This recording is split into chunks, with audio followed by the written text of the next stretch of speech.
Hi, it's Joy Foster, founder of Tech Pixies, and you're listening to the Sparkle and Thrive podcast. And we've had some amazing guests over the years, and I'm really excited about this one. Sharon Jones, who is a head of digital transformation. Tell us all about what you do in your career, and we're going to get into some other details as well. Hi, thanks for having me, Joy. Pleasure to be here. So basically, I've got a kind of a long career in like broadcasting and digital and radio. And I started off as an intern at MTV. That was my first job out of uni. I had done theatre and English as a degree, and I realised I wasn't really up for acting, but I quite like behind the scenes and directing. And then I absolutely love the theatre, but I thought, right, let me try TV. So my first job was as a runner or an intern at MTV, which was just like amazing.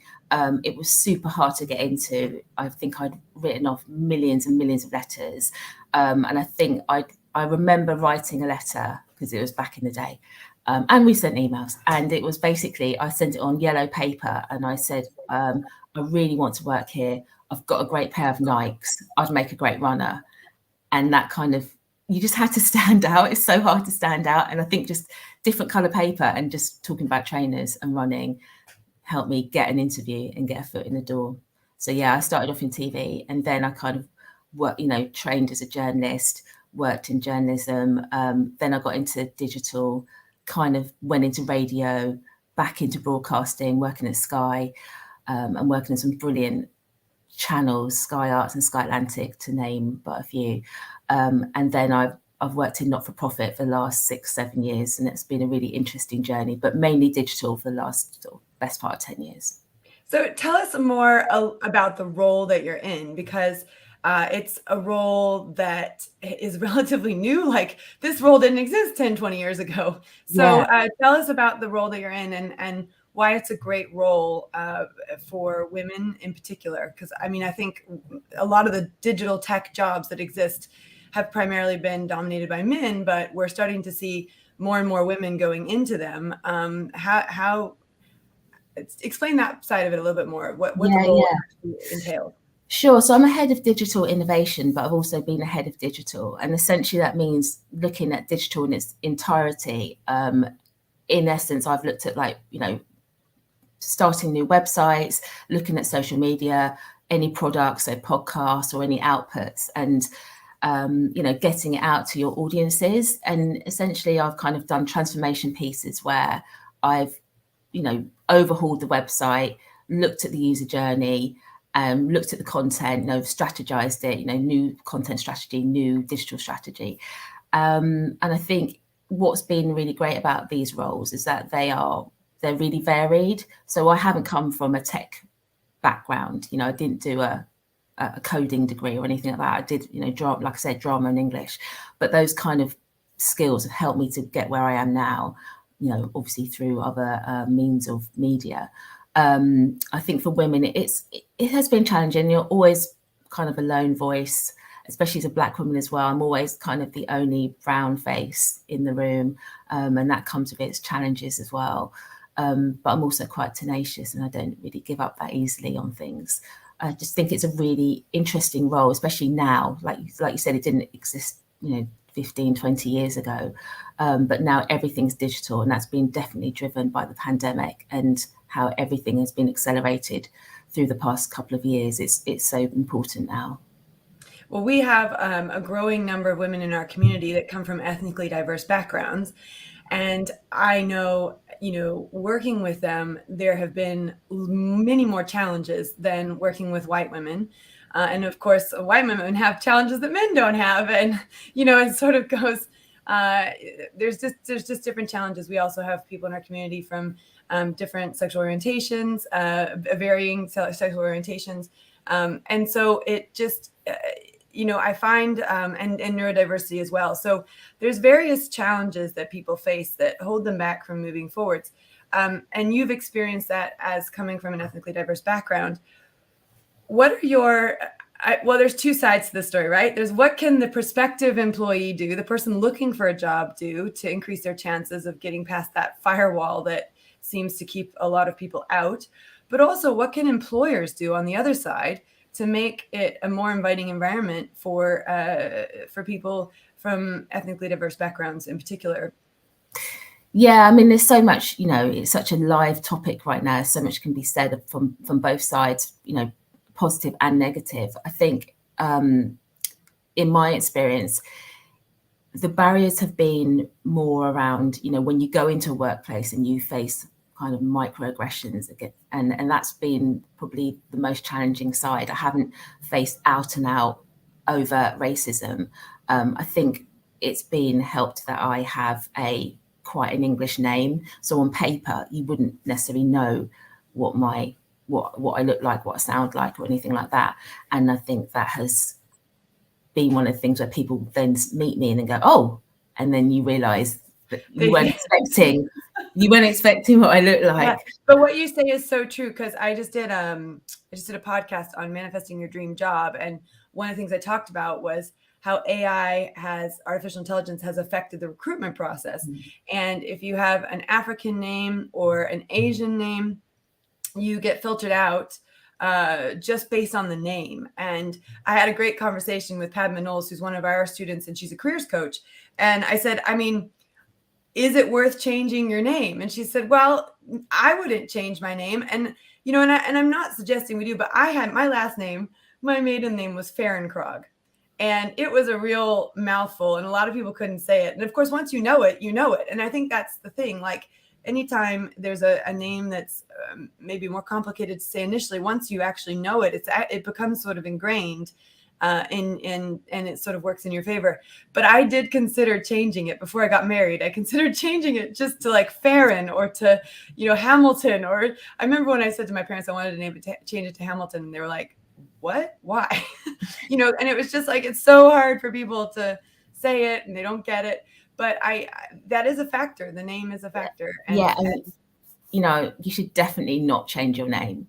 I mean, unless it's, I don't know, unless it's really, offensive or something, I don't know.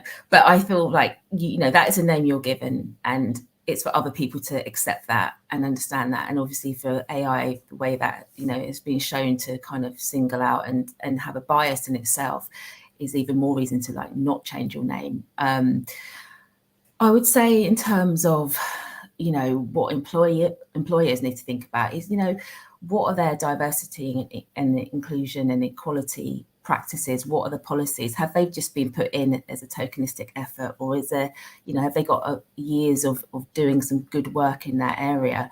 When you're looking for work, read the job description, read the language that people are using to describe the organisation, look at the reviews that past employees have written.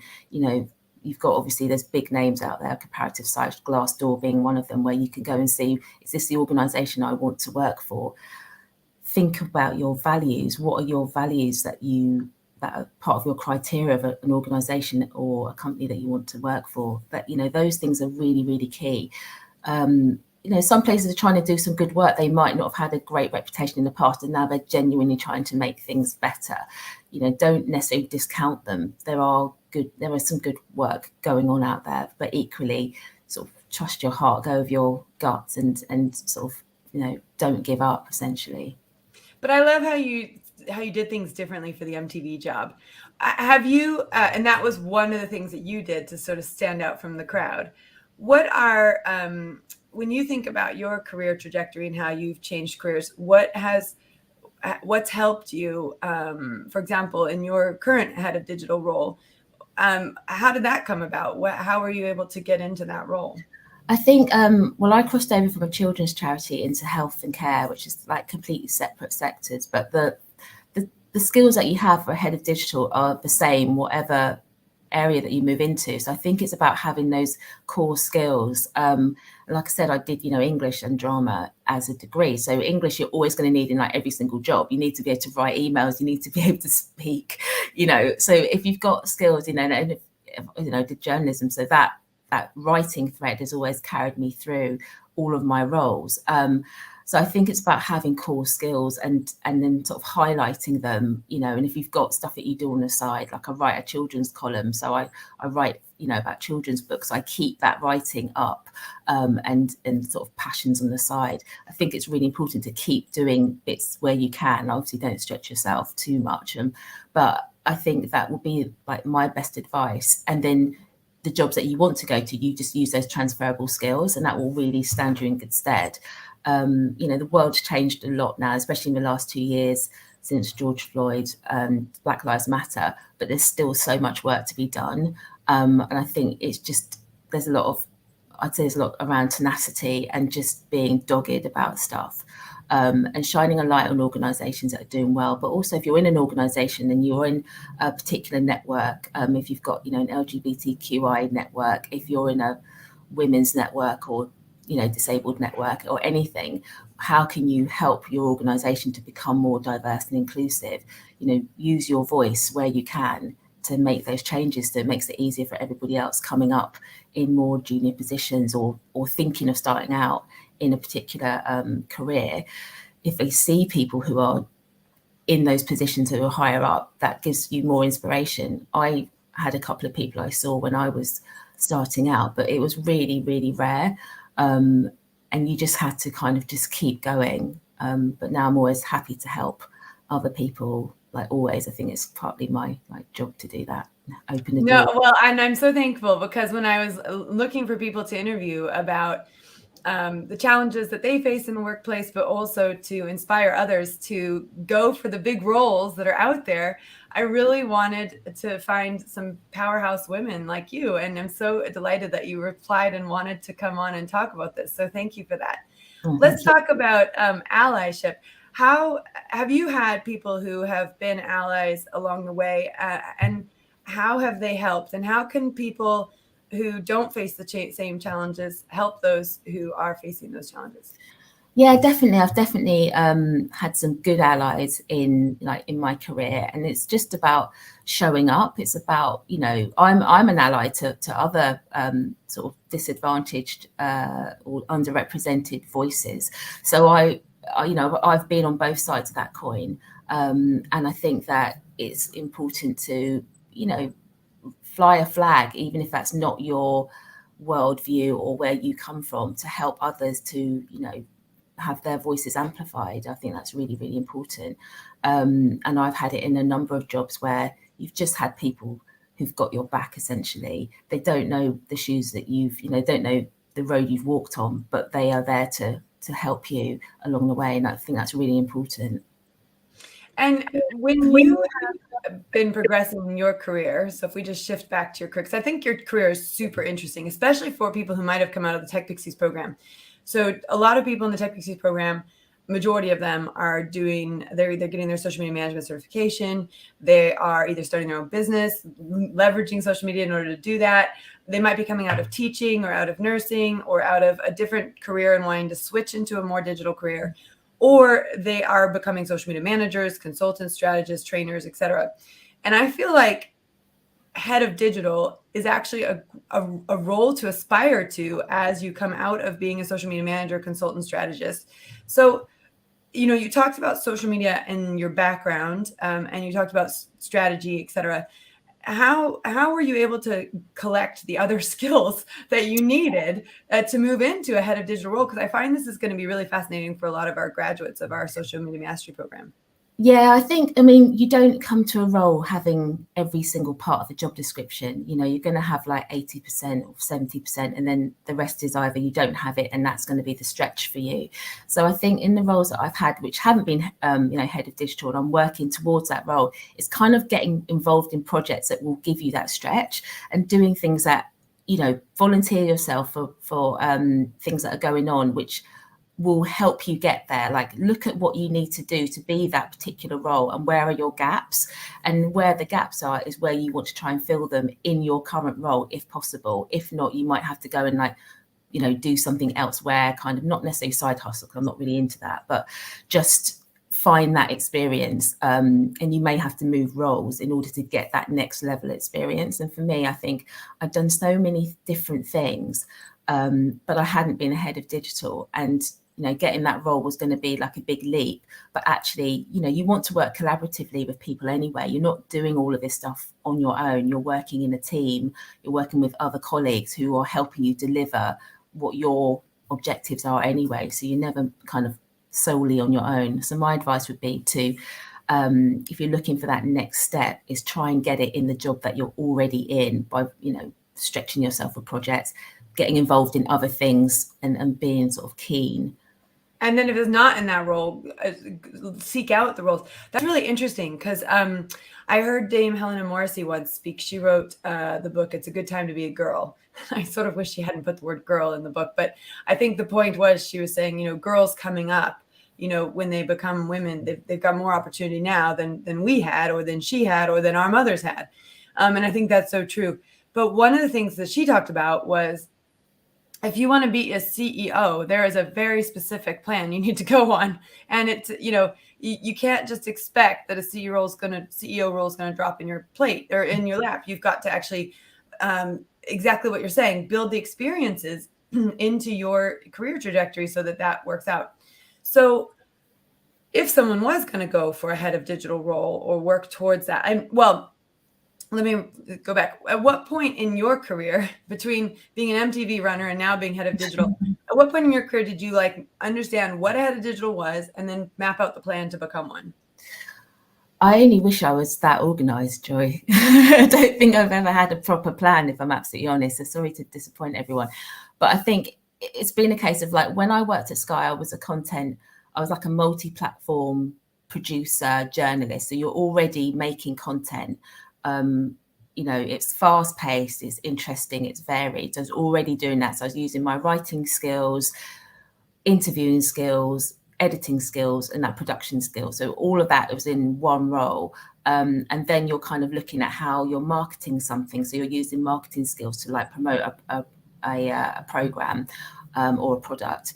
And I think then going to the next stage as head of digital, it's about managing people, because one of the things around head of digital role is it's less about the production side and more about the people side. And in fact, I'd say it's mainly all about the people side, and you're working to motivate a team to get the best out of them so that they're producing all this great work that then you're, putting together with part of your strategy. So that's kind of how, for me, I just took quite a big leap.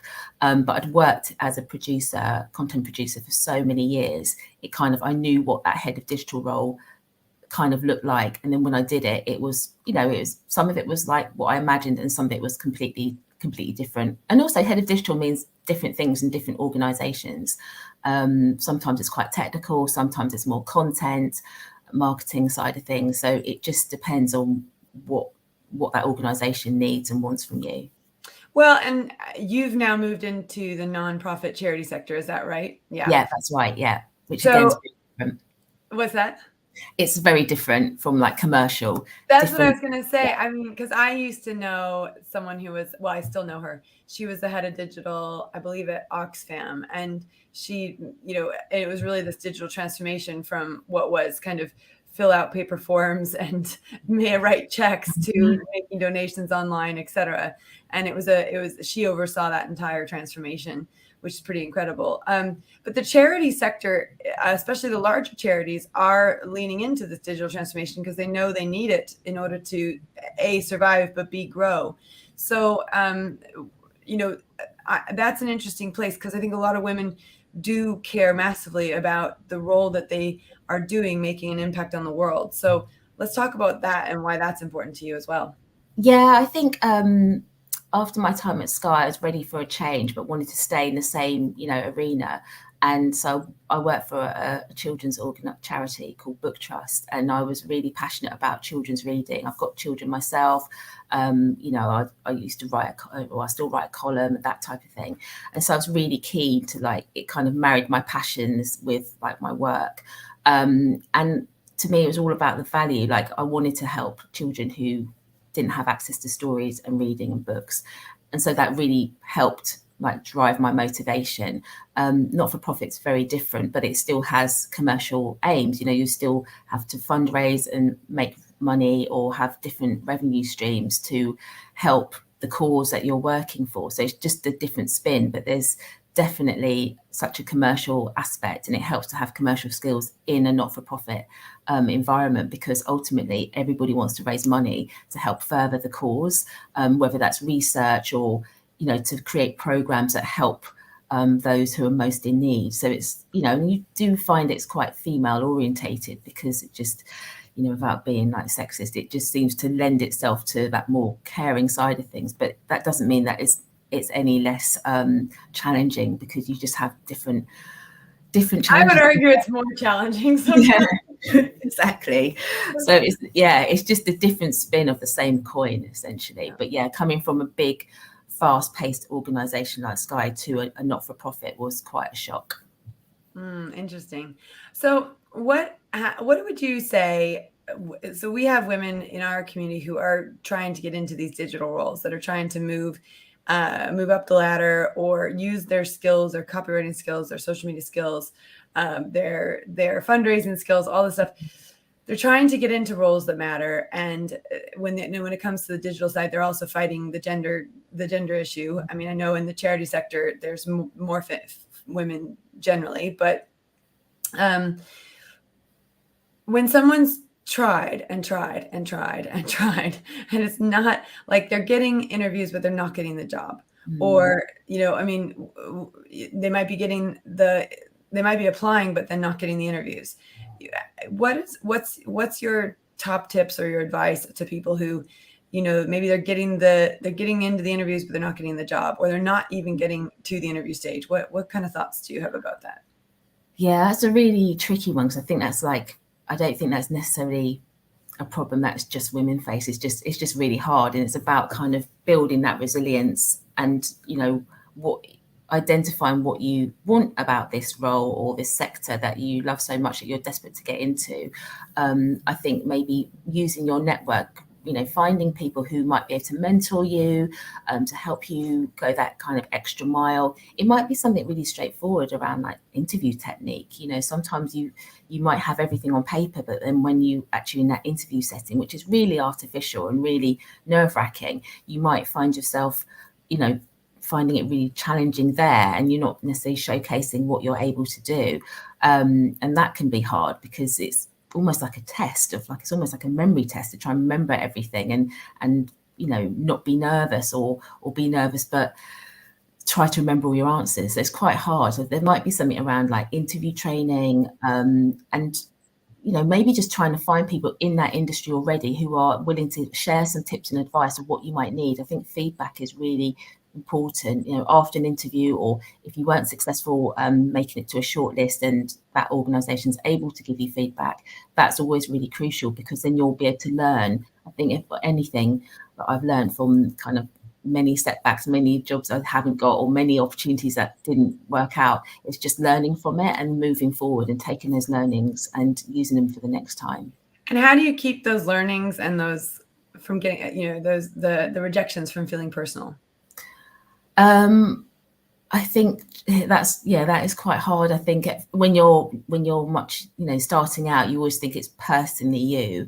I think once you have, you know, a number of kind of setbacks, you know, it's not personal to you, because it's going to be loads of people who probably went for that job and didn't get it either. So it can't, you know, they don't know you. It could be these greater forces that are at play. Yeah, exactly. And yeah. I think it's just kind of taking perspective, like, you know, have a bit of a moment where you can feel a bit upset about it, you know, throw the pity party and then dust yourself down, and then get, you know, stand up again and keep going. If it's what you really, really want, you know, those doors will open for you eventually, but it does take a lot of hard work. It's not just going to come to you, handed to you on a plate. It's just not. And it's being realistic about what you want to do and how you're going to get there. And I'd just say get as much advice from people who are possibly already doing it, because they would have started. I think that is themselves. They would have. Yeah. Yeah. Sorry, I didn't mean to cut you off. I think that is a great piece of advice, because by reaching out to people that are in it themselves, and I think people underestimate, you know, I heard someone once say she did 80 coffees and then she applied for 40 jobs. She got through to 10 interviews. Then she got down to 4 second interviews, and then she had a choice of 4. Wow. But what people don't realize, like, you know, the the effort that has to go in to getting that dream job. It's sort of an Olympic effort, and I think people don't, they think if I put one or two or three or four out that's enough. But I think what I've heard from people who have their dream jobs, and listening to you today, you've said it a few times, like I just get back up and go again, and I'm tenacious, and that's such a powerful skill to have, that ability to take the hit and then get back up and do it again, and take the hit and get back up again and do it again. I don't know if you know much about baseball. Not a lot of Brits do, but you might. And Babe Ruth is quite a famous baseball player, and the year that he had his most home runs, which is what like when you knock it out of the park, was also the year that he had his most strikeouts. So I think, if someone's getting a lot of strikeouts, that's a good sign that they're going towards a home run if they just keep going. And I think you've given a great message today of, don't give up, keep seeking out what you want, get back up, try again, try again, try again, and believe that it's possible. And I love what you said, have your little pity party, just don't go there, and one of my mentors says, she'll say, don't camp there, Don't make it a weekend festival. Yeah, don't put up the tent and stay there. So exactly. I love that advice. I think also, just to add, is like, do your research. So if you're sending out like the same letter to everybody, that's just not necessarily going to land. You need to kind of tailor it to that organization, find out about them, do your research. Like, one thing, my background in journalism is like, you do a lot of research to find out what they're all about, who's in charge, what sort of organization you're going into, so that when you tailor your application, it's like really pointed to them, as opposed to a blanket kind of generic, worded sounding thing, is what I would really say is really key. It sounds like you're actually interested in that, working with that organization, rather than I just want to get a job in social media. Yeah, and I think, interestingly enough, I when you look at company websites, they often have a page with their team and the pictures of their team. So I think also a little hack is go look at the team. Because I remember looking at a company that we were thinking about doing some work with, and I went and did some research, and I was like, I found their leadership team, and it was all white men between the ages of 50, 40 and 50. And I just thought, there's no connection between these two businesses. They don't value female input because they don't have a single female on their leadership team, and so I think that's the other thing too, is when you are looking to apply for jobs, it's looking also at, does it look like I'm going to be able to come into this company that they value a culture add, rather than, it's a culture fit, if that makes sense. Yeah, absolutely. So, I think that's another thing. I spoke in the Manifesting Your Dream Job podcast about really getting clear on what you want, and, really putting it down there, putting it out there, and sending it to people that know, like, and trust you, and who can help you. And I found that got a really good response. And one of the things that I made the argument of in that is that, applying on all of these job sites it's probably not going to be as effective as writing down your dream job and then sending it off to a few people who know, like, and trust you, and then saying, do you know anyone who you might be able to, might have an opportunity like this for me? So yeah, I agree. Get really clear about what it is you want and what it is you don't want, and what are your kind of walkaways, what's negotiable and not negotiable, and I think that really then helps in your own mind, and also for your friends or contacts who are bearing you in mind what you're really, really looking for. So I definitely think that's key. We have one question from the audience. I don't know if we've got time to cover it. We'll see if we can cover it in 2-3 minutes. But Suzanne Cole says, devil's advocate, do you think digital genuinely helps, or can it hinder minority representation? I know that it's opened the world, but I read a recent report that it best serves people who already have, and further discriminate against those who have not. I mean, I think we're seeing this happen in AI, where they're, like in Amazon, they used AI to place people in jobs, and it only placed white men, right? Because there was a bias in the software. So that's a great point. How do we make digital more inclusive for everyone, so that it doesn't it doesn't perpetuate biases that already exist outside of digital. Yeah, no, I mean, that's a really great point. And I do think that, there is obviously masses of evidence around the digital divide and how digital alienates people. If you look at the pandemic, how, everything went cashless. Well, what if you're an elderly person and, you only ever use cash? Well, you didn't have maybe you didn't have online banking or something. And I think there is that danger of it alienating people.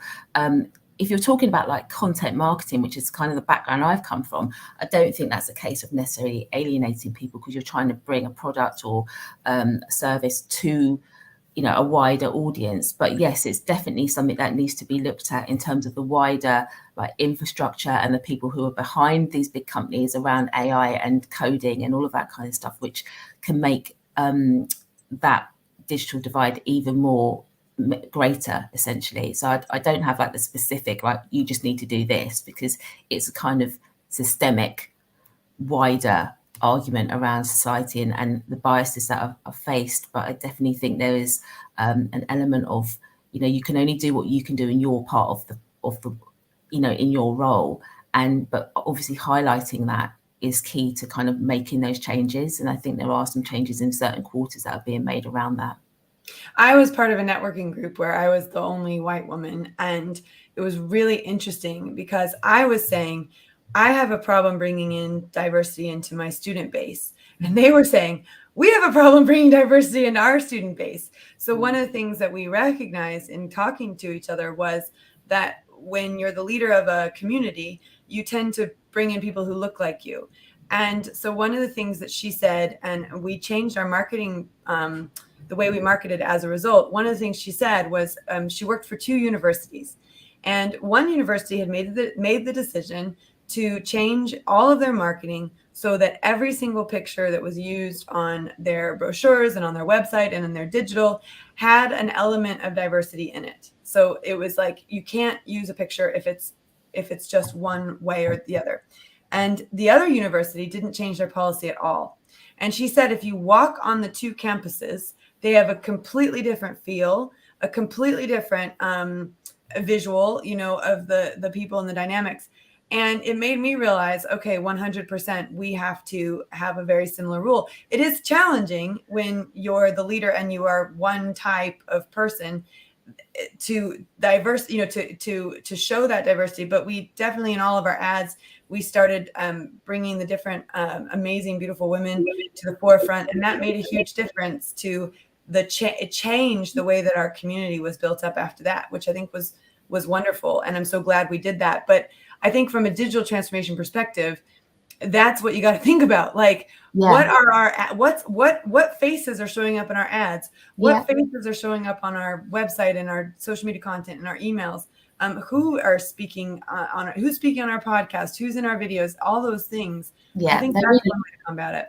They're really crucial, and there's so much work being done around that. And if you want to be in a diverse and inclusive organization, you need to like show that from your visual language and your actual language. The language that you use in your copy, in your newsletters, in your comms is really, really important. If you are trying to reach a wide audience, then you need to represent that in your organization. Otherwise, how do you, if you're all kind of white middle class and you're trying to reach a neurodiverse audience who are from an impoverished background, who may intersect with being black or gay, how are you going to do that? You literally have no one in your organization who represents that. It's almost impossible, I'd say.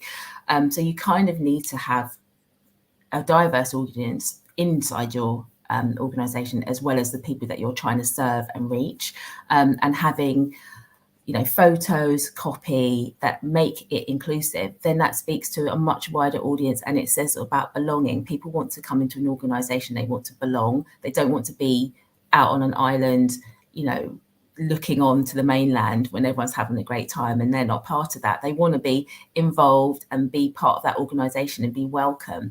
And that starts from, often from the website. What does that tell you? If you, like you say, if you go to the about page, or there's a page about staff and everybody looks the same, whatever that same looks like, you may then think, oh, that's not for me. and straight away you've put people off, or if you've got a really difficult recruitment process, and that will also put people off if they're, especially if you're neurodiverse and you've got so much text on a page, or it's really difficult to fill in forms or anything like that, that will add to the difficulty in wanting to be part of that organization, which then leads to a wider problem about not being diverse and inclusive.